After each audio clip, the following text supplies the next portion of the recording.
Chhattisgarh Mulugu సరిహద్దుల్లోని కర్రెగుట్టల్లో IED పేలి 5 జవాన్లు మృతి చెందారు. ఆర్ఎస్ఐ రణధీర్ 4 గ్రేహౌండ్స్ కానిస్టేబుల్ చనిపోయారు. మరో 8 మంది కానిస్టేబుళ్లకు గాయాలయ్యాయి. వారిని హెలికాప్టర్ ద్వారా వరంగల్కు తరలించారు. ఎంజీఎం ఆసుపత్రిలో చికిత్సను అందిస్తూ ఉన్నారు. కర్రెగుట్టలో బలగాలు మావోయిస్టుల మధ్య భీకర కాల్పులు జరిగాయి. ఈ ఎన్కౌంటర్లో 8 మంది మావోయిస్టులు మృతి చెందారు. పెద్దపల్లి జిల్లాకు చెందిన మావోయిస్టు కేంద్ర కమిటీ సభ్యుడు చంద్రన్నతో పాటు స్పెషల్ జోనల్ కమిటీ సభ్యుడు బండి ప్రకాష్ చనిపోయాడు. మావోయిస్టు మృతుల సంఖ్య మరింత పెరిగే అవకాశం ఉంది.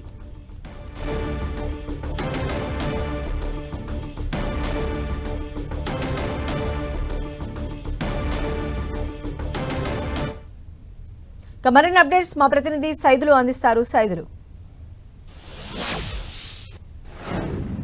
సంజయ్, ఛత్తీస్గఢ్ తెలంగాణ సరిహద్దు ప్రాంతంలో కర్రగుట్టలో జరిగినటువంటి ఎన్కౌంటర్లో అదేవిధంగా ఐఈడీ బాంబ్ బ్లాస్టింగ్ లో కూడా దాదాపు 5 జవాన్లు, ఒక ఆర్ఎస్ఐ రణధీర్తో పాటు మరో 4 జవాన్లు కూడా మృత్యువాత పడిన పరిస్థితి ఉంది. 8 మంది జవాన్లకు గాయాలయ్యాయి.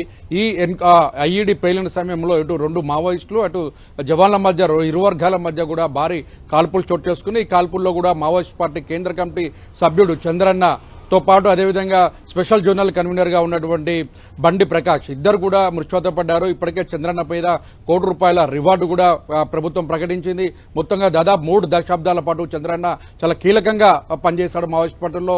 మావోయిస్ట్ పార్టీకి సంబంధించిన రిక్రూట్మెంట్ కావచ్చు, దానికి సంబంధించిన గెరిల్లా పోరాటానికి సంబంధించిన కార్యకర్తలతో యుద్ధం అంటే గెరిల్లాలో ఎలా పోరాటం చేయాలనే శిక్షణ ఇచ్చడంలో కూడా అటు చంద్రన్న బండి ప్రకాష్ చాలా కీలకంగా పనిచేస్తారు. 60 ఏళ్ల పైబడినటువంటి చంద్రన్న వీళ్ళంతా కూడా ఇటు ఎన్కౌంటర్ లో ప్రాణాలు కోల్పోయిన పరిస్థితి. మరో 8 మంది మావోయిస్టులు కూడా మృతి చెందారు. భారీగా జరిగినటువంటి ఈ ఎన్కౌంటర్ కి సంబంధించిన దాంట్లో ఎక్కడ కూడా అటు మావోయిస్టులను టార్గెట్ చేస్తూ జవాన్లు జరుగుతున్న కూంబింగ్ కాల్పుల్లో భాగంగా జవాన్లను అదే స్థాయిలో కూడా మావోయిస్టులు టార్గెట్ చేశారు.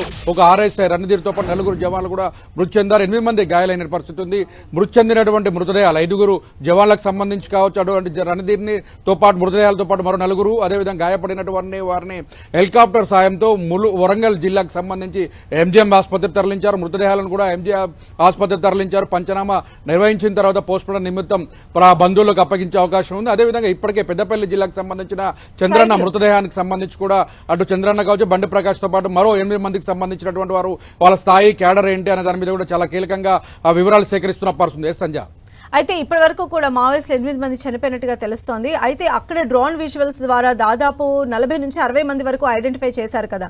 అంటే ఇప్పుడు జరుగుతున్నటువంటి ఈ భీకర కాల్పుల్లో వారి మరణ సంఖ్య ఇంకా పెరిగేటువంటి ఛాన్సెస్ ఎంతవరకు ఉండొచ్చు?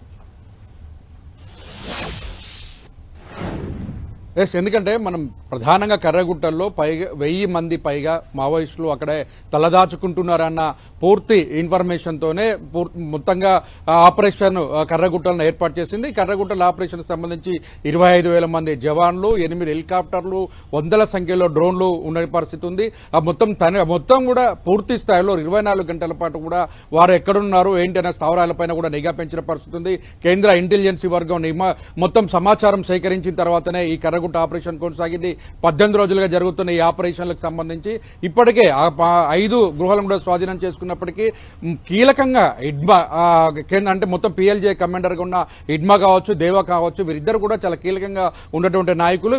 వీరితో పాటు 1000 మంది పైగా మావోయిస్టులు ఉన్నారు, షెల్టర్ జోన్ లో ఉన్నారన్న మొత్తం ఆధారాలతోనే వారంతా కూడా ఆపరేషన్ కర్రగుట్టలు చేపట్టింది. ఆపరేషన్ కర్రగుట్టలు చేపట్టిన తర్వాత ప్రస్తుతం ఆ ప్రాంతంలో మావోయిస్టులు కూడా అక్కడి నుంచి తరలి వెళ్లారు, ఇతర సేఫ్ జోన్లకు వెళ్లారన్నట్టుగా సమాచారం అందినప్పటికీ కూడా నిన్న ఈ రోజు వరకు చూసుకున్నట్లయితే నిన్న జరిగిన ఎన్కౌంటర్ లో దాదాపు 22 మంది మావోయిస్టులు, ఏఓబీలో జరిగినటువంటి ఎన్కౌంటర్ లో 3 మావోయిస్టులు, మొత్తం కూడా అక్కడ 25 మంది మావోయిస్టులు, ఇప్పటికే 19 మంది మావోయిస్టుల మృతదేహాలను స్వాధీనం చేసుకున్న పరిస్థితి. ఇప్పుడు జరిగిన ఎన్కౌంటర్ లో 2 మృతదేహాలతో పాటు మిగతా 8 మందికి సంబంధించిన మృతదేహాలు వారెవరు, ఆ స్థాయి క్యాడర్ ఏంటి, వాళ్ళ పేర్లు ఏంటి అనే దాని మీద కూడా పోలీసులు వివరాలు సేకరిస్తున్న పరిస్థితి. సంజయ్, అయితే సైదులు మనం చూస్తున్నాం మావోయిస్టులు చాలా వ్యూహాత్మకంగా అంటే ఐఈడీలను అమర్చుకుంటూ వెళ్తున్నటువంటి పరిస్థితులు ఉన్నాయి.